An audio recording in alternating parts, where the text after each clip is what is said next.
Hello everyone, welcome back to my channel. Hi, I am Sunny and I am a software engineer. आज इस video में हम एक और LeetCode daily challenge problem solve करने वाले हैं और प्रॉब्लम का नाम है validate stack sequence. Difficulty level है मीडियम। सो प्रॉब्लम स्टेटमेंट में जाने से पहले आज हम देख लेते हैं कि हम किन किन चीज़ों पर फोकस करेंगे। सबसे पहले तो देखेंगे how to approach a problem, ठीक है, कि प्रॉब्लम स्टेटमेंट समझते हैं, उसे एनालाइज कैसे करते हैं एंड कैसे उसको अप्रोच करते हैं। And then how to think loud. So ये बहुत इंपॉर्टेंट होता है इंटरव्यू पर्सपेक्टिव में। सो बेसिकली यहाँ पे आइडिया क्या है कि बेसिकली आप जो भी सोच रहे हो अपने माइंड में बोलकर बेसिकली सोचो इन अ वे जो इंटरव्यूअर आपके सामने है उसे समझ आए कि आप क्या सोच रहे हो और क्या क्या सिनेरियोस को कंसिडर कर रहे हो in order to come up with a solution. So वो बहुत इंपॉर्टेंट होता है, ठीक है। इसमें बेसिकली एडवांटेज क्या होता है आपको कि आप अगर कुछ गलत अजम्पशंस कर रहे हो प्रॉब्लम स्टेटमेंट को लेके, या फिर मान लो आप कुछ ऐसा सॉल्यूशन की तरफ इंडिकेट कर रहे हो जो कि गलत है, लाइक उसको यूज़ करके आप सारे टेस्ट केस पास नहीं कर पाओगे, तो इस केस में क्या होता है इंटरव्यूअर आपको कुछ हिंट्स दे सकते हैं, ठीक है। उसके बाद हम देखेंगे एक्सप्लेन डिफरेंट वेज। तो अगर आपको मल्टीपल सॉल्यूशन पता है तो आप मल्टीपल सॉल्यूशन बता सकते हो, प्रोज एंड कॉन्स बता सकते हो इंटरव्यूअर के, और उसके और डिपेंडिंग अपॉन दैट आप एक सॉल्यूशन को सेलेक्ट करके आगे बढ़ सकते हो, ठीक है। फिर will see do a dry run. So आपका एक बार सॉल्यूशन डिसाइड हो गया कि आप किस तरीके से करने वाले हो, क्या एल्गोरिदम यूज़ करने वाले हो, उस पर आप एक टेस्ट केस लेके ड्राई रन करके बता सकते हो कि इंटरव्यूअर को कि मैं ऐसे सोच रहा हूँ, अगर मैं ये टेस्ट केस के ऊपर ये पर्टिकुलर एल्गोरिदम चलाऊँगा तो मेरा ये आउटपुट आ जाएगा, ठीक है। उसके बाद हम इंट्यूशन देख लेंगे कि क्या इंट्यूशन है, आपने वो अप्रोच क्यों सेलेक्ट किया है, कैसे आपको समझ में आया कि यही स्पेसिफिक सॉल्यूशन क्यों आपको यूज़ करना है, इसमें क्या बेनिफिट्स है वो देख लेंगे। फिर कोड देख लेंगे, ठीक है, मैं आपको जावा कोड दिखा दूंगा और साथ में C++ और पाइथन के भी कोड मिल जाएंगे, तो हम कोड भी देख लेंगे और एक बार कोड देखने के साथ हम लोग टाइम और स्पेस कॉम्प्लेक्सिटी एनालाइज कर लेंगे। सो आई होप आपको क्लियर हो गया होगा कि आज के वीडियो से आप क्या क्या सीखोगे। तो चलो आप प्रॉब्लम स्टेटमेंट देख लेते हैं। सो हमारा प्रॉब्लम है वैलिडेट स्टैक सीक्वेंस। यहाँ पे क्या बोला है, given two integer arrays pushed and popped each with distinct values, ठीक है, return true if this could have been the result of the sequence of push pop operation on initially empty stack और false otherwise. So इसका क्या मतलब है, basically यहाँ पे दो एरे दिए हुए रहेंगे पुश्ड एंड पॉप्ड, और हमें बेसिकली चेक करना है कि अगर हमारे पास कोई एम्प्टी स्टैक होता और उसमें हम अगर इन एलिमेंट्स को यूज़ करके पुश और पॉप ऑपरेशन एग्जीक्यूट करते तो क्या हमारे पास ये दो एरे एट द एंड में आएंगे एज आउटपुट। सो इसको और बेटर समझने के लिए आईपैड पे आ जाते हैं, ठीक है। तो प्रॉब्लम स्टेटमेंट क्या बोल रहा है, हमारे पास दो एरे दिए रहेंगे पुश्ड एंड पॉप्ड, जिसमें आपके पास कुछ एलिमेंट्स रहेंगे, ठीक है, और इनका जो साइज़ होगा वो सेम होगा, ठीक है। जो भी पुश्ड एरे का साइज़ होगा वो भी वही पॉप्ड एरे का साइज़ होगा। अब प्रॉब्लम स्टेटमेंट क्या बोल रहा है कि मान लो आपके पास एक स्टैक है, ठीक है, और उस पर आप पॉप और पुश ऑपरेशन एग्जीक्यूट करोगे। किस पे करोगे, इन एलिमेंट्स पे करोगे, ठीक है। सो प्रॉब्लम स्टेटमेंट में बोल रहा है कि अगर आप इन एलिमेंट्स को यूज़ करके पुश और पॉप ऑपरेशन एग्जीक्यूट करते हो तो क्या आपके पास ये दो एरे फॉर्म हो सकता है। तो इसको और अच्छे से समझते हैं। इसका क्या मतलब है, इसका मतलब है कि हमने जो एलिमेंट्स 1 2 3 4 5 हमारे पास जो है उसको हमने इस ऑर्डर में पुश किया है एक स्टैक में, ठीक है। पॉप किया है उस पे आते हैं, बट पहले मान लो कि हमने इस ऑर्डर में ही पुश किया है, मतलब सबसे पहले 1 पुश होगा, फिर 2, फिर 3, फिर 4, फिर 5, ठीक है। तो ये सीक्वेंस रहेगा हमारा पुश का, पुश ऑपरेशन का। बट ये हमें इसके इस पुश ऑपरेशन के बीच में कुछ पॉप ऑपरेशन भी हो सकता है एग्जीक्यूट, ठीक है। उस पे आते हैं तो आपको एटलीस्ट ये समझ में आ गया कि इस एरे का सिग्निफिकेंस क्या है, कि आपका ये जो एलिमेंट है इसी सीक्वेंस में ये पुश होगा, ठीक है। अब मान लो कि लेट्स से आपके पास स्टैक था, ठीक है, आपने 1 पुश किया, 2 पुश किया, 3 पुश किया और लेट्स से इसको पॉप कर दिया, ठीक है। फिर 4 पुश किया, 5 पुश किया, लेट्स से 5 को पॉप कर दिया, फिर 4 को पॉप किया, 2 को पॉप किया, 1 को पॉप किया, तो आपके पास क्या आउटपुट आ रहा है। एक पॉप करोगे तो आपके पास, अगर आप एरे में सारे पॉप एलिमेंट को स्टोर करोगे तो कुछ आउटपुट आएगा, राइट। तो एक बार एक चेक कर लेते हैं ड्राई रन करके।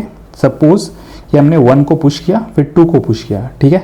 मान लो कि इस स्टेट के बाद हमने 2 को पॉप भी कर दिया, तो हमारा एक एरे बनेगा जहाँ पे हम 2 स्टोर कर देंगे, ठीक है।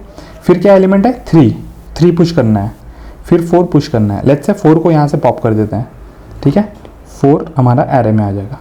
फिर मान लो 5 पुश कर दिए, अब 5 को पॉप कर दो तो 5 आ जाएगा, ठीक है। फिर 3 को पुश पॉप कर दो, 3 आ जाएगा।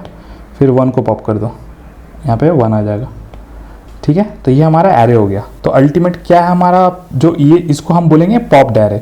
तो इसका जो सीक्वेंस है वो क्या है, 2 4 5 3 1। वैसे ही ये एक पॉप्ड एरे का सीक्वेंस दिया हुआ है, ठीक है। अब हमें बेसिकली पता करना है क्या ये जो सीक्वेंस दिया हुआ है ये करेक्ट है। क्या हम कभी भी ऐसे किसी कॉम्बिनेशन को यूज़ करेंगे पुश और पॉप के ऑपरेशन का, जिससे हम ये पर्टिकुलर पॉप्ड एरे को अचीव कर पाएँ। आई होप आपको अब समझ आया होगा। अब हम थोड़ा एग्जाम्पल लेके देखेंगे तो आपको समझ आ जाएगा, ठीक है। एक छोटा सा एग्जाम्पल लेते हैं। मान लो कि आपके पास जो पुश्ड एरे है, एक छोटा सा एरे लेता हूँ 1 2 3, ठीक है। अब इसमें से हम एक पॉप्ड एरे जनरेट करने का ट्राई करेंगे, ठीक है। और ट्राई कर देखेंगे कि क्या क्या पॉसिबिलिटीज़ है, कितने टाइप के पॉप्ड एरे हम बना सकते हैं, ठीक है। तो ये मान लो आपका स्टैक है, ठीक है। तो मान लो कि सबसे पहले मैं तो बेसिकली पुश एरे का तो आपको पता है, इस सीक्वेंस में आपको पुश करना है। पहले 1 जाएगा, 2 जाएगा, 3 जाएगा। इसके बीच में आप पॉप कर सकते हो कभी भी, ठीक है, किसी भी एलिमेंट को, ठीक है। मान लो मैंने 1 को पुश किया, 2 को पुश किया, 3 को पुश किया, ठीक है, ठीक है। अब मैं पॉप करता हूँ, तो अब मैं पॉप करूँगा 3 को, तो मेरा एक पॉप्ड एरे का फर्स्ट एलिमेंट 3 हो जाएगा, फिर 2 को 2 हो जाएगा, फिर 1 को 1 हो जाएगा, ठीक है। तो ये एक पॉप एरे का एक कॉम्बिनेशन है, ठीक है। अब देखते हैं कि अगर ये जो पुश पॉप ऑपरेशन हमने किया, अगर उसमें मैं कुछ चेंजेस करता हूँ तो हमारा पॉप्ड एरे कैसे चेंज होता है। तो इसके लिए मैं क्या करूँगा, मैं स्टैक को क्लीन कर लूँगा। सो एक और वर्जन लेते हैं। मान लो कि मैंने सबसे पहले अब क्या 1 को पुश किया, ठीक है, 1 को पुश किया, ठीक है। अब मान लो मैं 2 को पुश किया। अब 3 को पुश करने से पहले मैं चाहता हूँ 2 को मैं पॉप कर दूँ।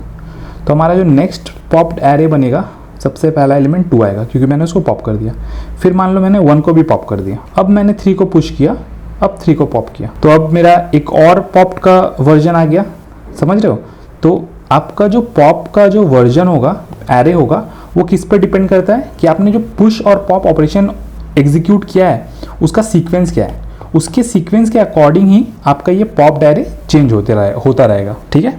सो आपको आई होप आपको समझ में आया। Based upon push and pop operation, उसका जो भी सीक्वेंस है उसके अकॉर्डिंग आपका ये पॉप्ड एरे चेंज होता जाएगा, ठीक है।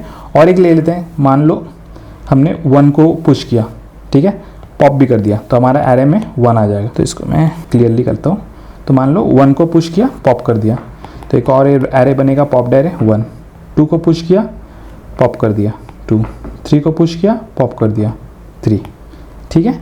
तो आप देख रहे हो कि मतलब डिपेंडिंग अपॉन आपका जो भी पुश एंड पॉप ऑपरेशन का सीक्वेंस है उसके अकॉर्डिंग में देखो कितने सारे कॉम्बिनेशन मैं जनरेट कर पा रहा हूँ, राइट। और ये सारे वैलिड है, राइट। तो यहाँ पे क्या बोल रहे हैं कि ये सारे वैलिड है। तो वैसे ही यहाँ पे इन्होंने एक पुश एरे दिया है, एक पॉप्ड एरे दिया है, और हमें बेसिकली बोलना है ये जो जनरेटेड पॉप्ड एरे है ये सीक्वेंस पॉसिबल है क्या, मतलब ये करेक्ट है क्या। अब मैं दिखाता हूँ एक ऐसा एग्जांपल। सो बेसिकली ये पॉसिबल है। ये कैसे पॉसिबल है, मान लो कि ये आपका स्टैक है, ठीक है। सबसे पहले तो देखते हैं कि पॉसिबल कैसे है, ये करेक्ट है कि नहीं। सो यहाँ पे देखो, ये मैंने स्टैक ले लिया एक। यहाँ पे देखो, यहाँ पे सीक्वेंस क्या है, पहले 1 जाएगा, 1 मैंने पुश किया, 2 मैंने पुश किया, 3 पुश किया, 4, ठीक है, 4 आया। मान लो अब मैं 4 को पॉप करता हूँ, तो मेरा जो एरे बनेगा वो क्या बनेगा 4। अब मैं 5 को पॉप करता हूँ, 5 बना। अब मैं 3 को पॉप करता हूँ, 2 को पॉप करता हूँ, और फिर 1 को पॉप करता हूँ। तो मेरा अल्टीमेटली एरे क्या बना 4 5 3 2 1। और हमारा जो सैम्पल इनपुट दिया था उसका भी एरे 4 5 3 2 1 है, मतलब ये एक वैलिड इनपुट है, राइट। तो आई होप प्रॉब्लम स्टेटमेंट समझ में आ गया। जब भी आपका वैलिड इनपुट रहेगा आपको ट्रू रिटर्न करना है। अगर इनवैलिड हुआ, ये पॉप का जो एरे दिया हुआ है हमारे इनपुट में वो अगर वैलिड नहीं है तो हमें फॉल्स रिटर्न करना है। So I hope problem statement clear है। अब हम लोग ट्राई करेंगे इसको समझने का कि इसको सॉल्व कैसे करें। जैसे कि मैंने डिफरेंट एग्जांपल से लेके दिखाया है कि बेस्ड अपॉन आप जो भी पुश एंड पॉप ऑपरेशन का सीक्वेंस यूज़ कर रहे हो उसके अकॉर्डिंग क्या होता है, आपका ये पॉप्ड एरे चेंज होता रहता है, ठीक है।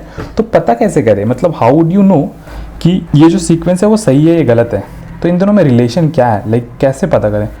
तो जैसे कि आपने अभी देखा होगा कि मैंने एक ड्राई रन करके दिखाया, राइट, ये फॉर्म करने के लिए।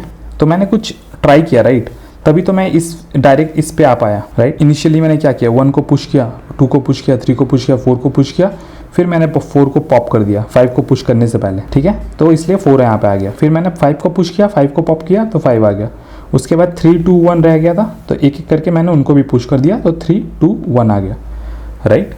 तो ये एक मतलब मैनुअल तरीका हो गया यहाँ तक पहुँचने का, राइट। तो अब हम देखेंगे लाइक वाया कोड हम कैसे अचीव कर सकते हैं, राइट। और फिर हमने ये भी देखा था कि मतलब अगर मल्टीपल आपके पास वैल्यूज़ है तो डिपेंडिंग अपॉन पुश पॉप का सीक्वेंस आपके ये जो पॉप्ड एरे है वो डिफरेंट आ रहे हैं। तो रिलेशन क्या है, कैसे फिगर आउट करें कि ये जो भी एरे, कोई भी अगर मुझे एरे देता है, लेट्स से यहाँ पे इसी सैंपल के लेट्स से अगर मेरा एरे कुछ ऐसा होता 2 3 1 5 4 कुछ ऐसा होता। अब मुझे पता करना है कि ये जो एरे है ये मान लो पॉप्ड एरे है, ठीक है, मैंने रैंडमली अभी लिखा।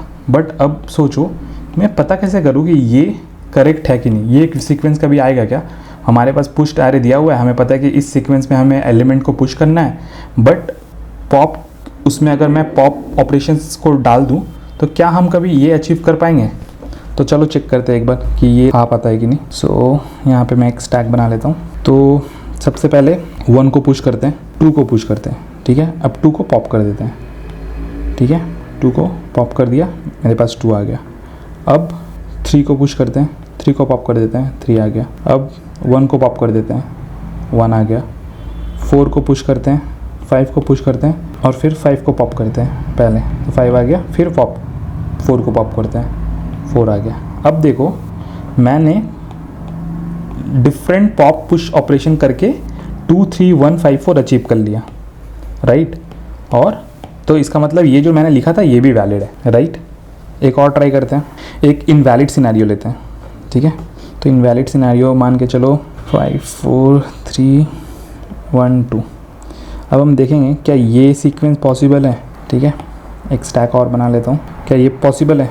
सो अब तक अगर आपने फॉलो करा होगा तो यहाँ पे मैं एक ग्रीडी अप्रोच ले रहा हूँ। क्या कर रहा हूँ, मुझे पता है कि मेरा फर्स्ट एलिमेंट जो भी पॉप्ड एरे में है वो एक 5 है, तो मैं ऑब्वियसली चाहूँगा कि मेरा 5 पहले पॉप हो, राइट। जो भी अंदर स्टैक के अंदर वैल्यूज़ है, जब भी मुझे 5 मिल रहा है मैं उसको पॉप करूँगा, तभी ना वो मुझे फर्स्ट एलिमेंट में मिलेगा। उसके बाद मुझे पता है 4 चाहिए, तो मैं 4 को पॉप करूँगा, उसके बाद 3 को पॉप करूँगा, 1 को पॉप करूँगा, 2 को पॉप करूँगा। मतलब बेस्ड अपॉन जो भी आपको सीक्वेंस पॉप्ड एरे में दिया हुआ है हम ट्राई करेंगे उसको मैच करने का और देखेंगे वो पॉसिबल है भी कि नहीं, ठीक है। तो क्या कर रहा हूँ, ये एक ग्रीडी अप्रोच है। तो मैं क्या कर रहा हूँ, मुझे फर्स्ट एलिमेंट चाहिए पॉप में 5, राइट, 5 चाहिए। तो अब मुझे पता है कि सीक्वेंस तो यही है, ये फॉलो करना है, तो मैं 1 डाल दूंगा। सो मैंने यहाँ पे 1 2 5 पुश कर दिया, क्यों, क्योंकि मुझे पता है कि मुझे 5 चाहिए अपने पॉप एरे में सबसे पहले। तो जब तक मैं इसको पुश नहीं करूँगा मैं इसको पॉप नहीं कर सकता, राइट। तो अब मैंने पुश कर दिया तो अब मैं इसको पॉप कर सकता हूँ। तो अब यहाँ से 5 पॉप होगा, मेरा एरे का फर्स्ट एलिमेंट 5। सो अब नेक्स्ट मुझे क्या चाहिए, मुझे 4 चाहिए, तो मैं 4 को पॉप करता हूँ, तो 4 आ गया। अब मुझे 3 चाहिए, तो मुझे पता है नेक्स्ट एलिमेंट टॉप पे स्टैक के टॉप पे 3 है, 3 पॉप कर दिया, 3 आ गया। अब देखो यहाँ पे मुझे 1 चाहिए, बट वो पॉसिबल है क्या। टॉप में अगर देखोगे स्टैक के टॉप में अभी 2 है और फिर 1 है, तो कभी भी पॉसिबल नहीं होगा, राइट। ये 1 को पहले पॉप नहीं कर सकते, राइट। एंड ऑल्सो ये जो सीक्वेंस था कि पहले 1 इंसर्ट होगा फिर 2 इंसर्ट होगा, राइट। बेसिकली पुश जो होगा पहले 1 होगा फिर 2 होगा, तो ये ऑलवेज स्टैक में यही सीक्वेंस मेंटेन होगा। और अगर मुझे ये अचीव करना है तो ये तभी अचीव हो पाएगा जब मैं 1 को पहले पॉप करूं, जो कि अभी पॉसिबल है ही नहीं यहाँ पे, राइट। इसको हम बोल सकते हैं ये एक इनवैलिड है, तो इसमें हम फॉल्स रिटर्न करेंगे, ठीक है। तो आई होप आपको समझ में आ गया होगा। मैं कुछ नहीं कर रहा हूँ, मैं सिर्फ सिम्युलेट कर रहा हूँ। जो भी मेरा पुश्ड एरे है उसको मैं एक स्टैक में डाल रहा हूँ और बेस्ड अपॉन पॉप्ड जो भी एलिमेंट मुझे चाहिए एज पर द सीक्वेंस उसी को मैं पॉप कर रहा हूँ। तो मतलब जब आप इनपुट कर रहे हो एलिमेंट्स को और आप चेक कर रहे हो कि क्या हमारा स्टैक का टॉप इससे मैच कर रहा है, क्योंकि पॉप्ड का फर्स्ट एलिमेंट हमें जो भी है वो चाहिए, राइट। एक बार ये हम पॉप कर पाएंगे तो फिर हम नेक्स्ट एलिमेंट में जाएंगे, राइट। तो हम क्या मेक श्योर कर रहे हैं कि टॉप ऑफ द स्टैक हमेशा हमारे रिक्वायर्ड एलिमेंट को मैच करे, राइट। तभी हम ये एरे अचीव कर पाएंगे। तो ये ग्रीडी अप्रोच हो गया, ठीक है। इसको इंप्लीमेंट कैसे करेंगे, सिंपल है, राइट। कि जैसे मैं यहाँ पे दिखा रहा था कि एक स्टैक आप ले रहे हो, आप इंसर्ट करना स्टार्ट कर रहे हो। लेट्स से मैंने यहाँ पे एक और बना लेता हूँ। तो हम क्या करेंगे, सिंपल से एक स्टैक लेंगे। हमने यहाँ पे एक स्टैक ले लिया। अब क्या कर रहे हैं, हम पहले एलिमेंट से स्टार्ट करेंगे। फर्स्ट एलिमेंट को मैंने पुश किया। अब मैं चेक करूंगा हमारा टॉप क्या है, टॉप 1 है, बट हमें क्या चाहिए, 4 चाहिए। तो हम लोग वापस पुश करेंगे 2 को। तो हमने 2 को पुश किया, ठीक है, 2 को पुश किया। अब हम चेक करेंगे हमारा टॉप क्या है, 2 है, बट हमें चाहिए क्या 4, लेकिन ये सेटिस्फाई नहीं कर रहा है। तो हम नेक्स्ट एलिमेंट को पुश करेंगे। नेक्स्ट एलिमेंट क्या है 3 को पुश किया, ठीक है, वापस से चेक करेंगे टॉप है 3 बट हमें चाहिए 4, ठीक है, तो नेक्स्ट एलिमेंट वापस पुश करेंगे। नेक्स्ट एलिमेंट क्या है 4, तो 4 को हमने पुश किया। अब देखो हमारा टॉप जो है वो टॉप के फर्स्ट एलिमेंट को मैच कर रहा है, इसका मतलब हम ये पॉप कर सकते हैं। तो अब क्या करेंगे, इसको पॉप कर देंगे। जैसे ही हम इसको पॉप करते हैं, लेट्स से पॉप करते हैं, तो हम जो यहाँ पे पॉइंटर था जिससे हम कंपेयर कर रहे थे, अब हम इसको इंक्रीमेंट कर देंगे। अब हमें क्या चाहिए 5 चाहिए, ठीक है। तो अब हम देखेंगे स्टैक का जो टॉप है उसमें 3 है, राइट, तो ये पॉसिबल नहीं है, राइट। तो हम देखेंगे हमारे पास कोई नेक्स्ट एलिमेंट है क्या, हाँ नेक्स्ट एलिमेंट है पुश करने को, तो हम उसको पुश कर देंगे, ठीक है, पुश कर दिए। अब चेक करेंगे ये top of the element match कर रहा है क्या, ये पॉइंटर को पॉप वाले एलिमेंट से कर रहा है। तो अब हम इसको पॉप कर सकते हैं। पॉप कर दिया, यहाँ पे पॉइंटर को इंक्रीमेंट कर देंगे। अब हमें क्या चाहिए 3 चाहिए, तो हम देखेंगे टॉप ऑफ स्टैक क्या है, टॉप ऑफ स्टैक 3 है और ये भी 3 है। तो अब हम वापस से पॉप कर सकते हैं, पॉप कर दिया, पॉइंटर यहाँ पे इंक्रीमेंट कर दिया, ठीक है। फिर क्या होगा, नेक्स्ट एलिमेंट टॉप क्या है 2 है, राइट, 2 है, तो हमने 2 को भी पॉप कर दिया क्योंकि ये मैच कर रहा है पॉइंटर से, तो ये हमारा पॉप हो जाएगा। वैसे ही हमारा पॉइंटर इंक्रीमेंट हो जाएगा 1, अब हमारा टॉप भी 1 है, तो ये भी पॉप हो जाएगा, ठीक है, पॉप कर दिया। तो अल्टीमेटली एंड में स्टैक हमारा एम्प्टी है और हमने पूरा एरे ट्रैवर्स कर लिया, राइट। सो अल्टीमेटली आपने जब भी सारे एलिमेंट पुश वाले को ट्रैवर्स कर लिया और आप एंड में आप चेक कर रहे हो आपका स्टैक एम्प्टी है, मतलब आपका जो भी सीक्वेंस था वो सब कुछ मैच हो गया, तभी आप पॉप कर पाए हो, राइट। तो हम उस केस में बोल सकते हैं कि ये वैलिड है। सो आई होप आपको ये अप्रोच समझ आया होगा, ठीक है। तो करेक्ट सीक्वेंस में आपका स्टैक एम्प्टी हो रहा है। अब एक इनवैलिड सिनेरियो देखते हैं क्विकली। तो इस वाले केस में जब हम चेक कर रहे थे इसके लिए, राइट, इसके लिए क्या हुआ था हमारा, एक बार और देख लेते हैं। सो इसको एक बार एग्जीक्यूट ड्राई रन करके देख लेते हैं इस टेस्ट केस के लिए। सो हमारा फर्स्ट एलिमेंट क्या है, हमारा सीक्वेंस तो यही है, पॉप्ड एलिमेंट हमने बोला था कि इसको इसके लिए चेक करेंगे, ठीक है। तो हमारा जो फर्स्ट एलिमेंट है 1, तो बेसिकली फर्स्ट एलिमेंट हमको यहाँ पे पॉप में 5 चाहिए, तो बेसिकली हमें सारा इंसर्ट करना पड़ेगा 2 2 3 4 5, ठीक है, 5 आ गया। अब हमारा ये पॉइंटर यहाँ पे पॉप का फर्स्ट एलिमेंट को पॉइंट कर रहा है और स्टैक का टॉप भी 5 है, तो हम पॉप कर सकते हैं। तो हमने इसको पॉप कर दिया, इंक्रीमेंट कर दिया इसके पॉइंटर को। अब हमारे पास 4 है, तो 4 को भी हम पॉप कर देंगे, अब इंक्रीमेंट कर देंगे। 3 है, 3 को भी पॉप कर देंगे, इंक्रीमेंट कर देंगे, ठीक है। इस केस में क्या हो रहा है, और एक चीज ध्यान रखो कि यहाँ पे हमने जो पुश था उस पे हम एंड पॉइंटर पे आ चुके हैं, राइट, तभी ये लास्ट एलिमेंट तभी इंसर्ट हुआ है, राइट, स्टैक में पुश हुआ है, तो ये ध्यान रखना। बाकी अब हम लोग यहाँ पे 1 पे है और हमारा टॉप जो है वो 2 है, ये मैच नहीं कर रहा है, ठीक है। अगर ये मैच नहीं कर रहा है तो हमारा जो ये पॉइंटर था उसको हम इंक्रीमेंट करेंगे टू चेक इफ कोई फर्दर एलिमेंट है क्या जो पुश हो सकता है, नहीं हो सकता, right. Now we are at the end of the array, ठीक है। तो इसका आइटरेशन हम लोग एग्जॉस्ट कर चुके हैं और हमारा जो स्टैक था उसका टॉप इसके पॉइंटर से मैच नहीं कर रहा है, ये पॉइंटर जहाँ पे पॉइंट कर रहा है जिस एलिमेंट को उससे मैच नहीं कर रहा, राइट। तो एक बार आपका ये आइटरेशन एग्जॉस्ट हो गया, आप लूप के बाहर आ जाओगे और आप चेक करोगे आपका स्टैक एम्प्टी है क्या। अभी इस केस में 2 एलिमेंट ऑलरेडी है, इसका मतलब जो भी पॉप्ड का एरे दिया हुआ था उसका सीक्वेंस वैलिड नहीं है, तभी ये सिनेरियो हो रहा है। अदरवाइज आपके सारे एलिमेंट्स पॉप हो जाएंगे अगर ये सीक्वेंस करेक्ट होगा। तो आई होप आपको समझ में आ गया होगा। अब हम लोग क्विकली कोड चेक कर लेते हैं और फिर टाइम कॉम्प्लेक्सिटी और स्पेस कॉम्प्लेक्सिटी चेक करेंगे। ये रहा हमारा कोड। सो यहाँ पे हमारा एक मेथड है वैलिडेट स्टैक सीक्वेंस, जो एक pushed array as a input ले रहा है और पॉप्ड एरे ले रहा है। सबसे पहला चीज जो हम करते थे, एक स्टैक बना लेंगे। फिर हमारा जो जे पॉइंटर, ये बेसिकली जे पॉइंटर है जो बेसिकली आपका जो पॉप्ड एरे है उसको पॉइंट करेगा, और हम एक फॉर लूप ले लेंगे जो बेसिकली पुश्ड जो एरे था उस पर आइटरेट करेगा, राइट। सो जो फर्स्ट ऑपरेशन हम करते हैं वो है स्टैक पे पुश करते हैं, राइट। जो भी एलिमेंट पुश एरे में है, पुश्ड एरे में है, उसको हम पुश करेंगे और फिर चेक करेंगे क्या हमारा स्टैक एम्प्टी नहीं है। और फिर हम एक वाइल लूप लिखा है और फिर हम क्या कर रहे हैं, एक वाइल लूप लगाया है जहां पे हम चेक कर रहे हैं स्टैक एम्प्टी नहीं है। अगर एम्प्टी नहीं है और स्टैक का जो टॉप एलिमेंट है वो आपके पॉप्ड एरे का जो एलिमेंट है उसको मैच कर रहा है, तो हम क्या करते थे, हम पॉप करते थे और जे को मूव करते थे, राइट। सो ये बेसिकली पॉप्ड एरे का पॉइंटर है जे, राइट। तो ये तब तक चलेगा पॉप और इंक्रीमेंट जब तक आपका जो स्टैक का टॉप है वो पॉप्ड वाले एरे से मैच कर रहा है, राइट। और वैसे ही हम ये तब तक करेंगे जब तक ये एम्प्टी नहीं हो जाता। एक बार ये एम्प्टी हो जाएगा तो दोबारा हम इसके बाकी एलिमेंट्स पुश कर देंगे। सो ये बहुत ही सिंपल कोड है जहां पे हम क्या कर रहे हैं, सबसे पहले तो हर एक एलिमेंट को पुश करेंगे और हर एलिमेंट के पुश करने के बाद ही हम चेक करेंगे स्टैक का जो टॉप है वो पॉप्ड वाले एरे के एलिमेंट से मैच कर रहे हैं कि नहीं। अगर कर रहे हैं तो पॉप करके जे को इंक्रीमेंट करो, ठीक है। ये वाइल लूप तब तक चलेगा जब तक स्टैक एम्प्टी ना हो जाए या तो स्टैक का जो टॉप है वो पॉप्ड एलिमेंट से मैच ना करे, ठीक है। और फिर ये दोबारा से फॉर लूप में अनटिल एंड अनलेस हम लोग, और ये कब तक करेंगे जब तक हमारा सारा एलिमेंट पुश ना हो जाए स्टैक में, ठीक है। और एंड में क्या होगा, वंस योर फॉर लूप जब कंप्लीट हो जाएगा तो एंड में आप चेक कर सकते हो स्टैक एम्प्टी है कि नहीं। जैसे कि मैंने ड्राई रन में दिखाया, अगर वो एम्प्टी है मतलब वैलिड था, अगर एम्प्टी नहीं है मतलब ये सीक्वेंस इनवैलिड था। तो सिंपल है। आई होप आप एक बार इस कोड को फॉलो करके ड्राई रन करना, आपका बहुत क्लियर हो जाएगा। बहुत ही सिंपल कोड है। इट इज़ जस्ट दैट कि यू नीड सम प्रैक्टिस। आपको एक टेस्ट केस लेके वो ड्राई रन करना है, दैट्स ऑल। और एक बार देख लेते हैं इसका टाइम कॉम्प्लेक्सिटी क्या है। यहाँ पे हम लोग सिर्फ एक फॉर लूप एग्जीक्यूट कर रहे हैं which is order of n, because ये कब तक चलेगा, ये जो पुश्ड एरे है उसके जितने एलिमेंट्स है उतने बार चलेंगे, राइट, उतने बार ये ऑपरेशन होगा।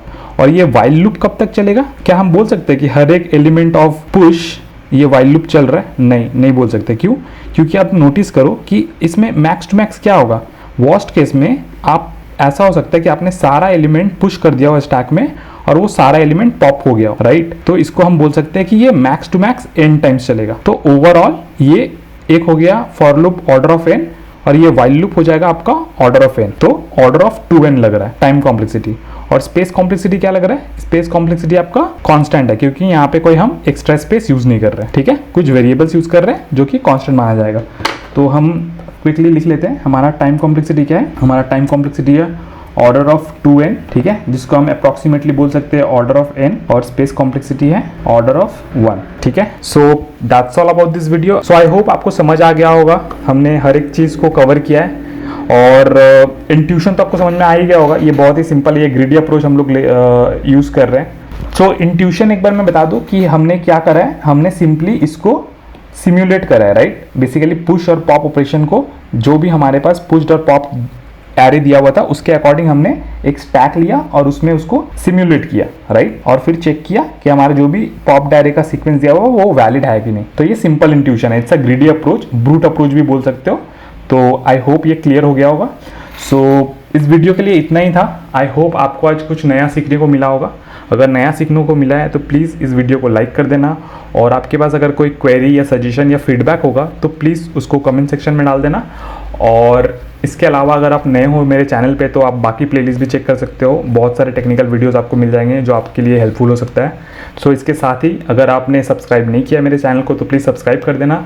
मिलते हैं किसी और वीडियो में, तब तक के लिए bye. Thank you for watching.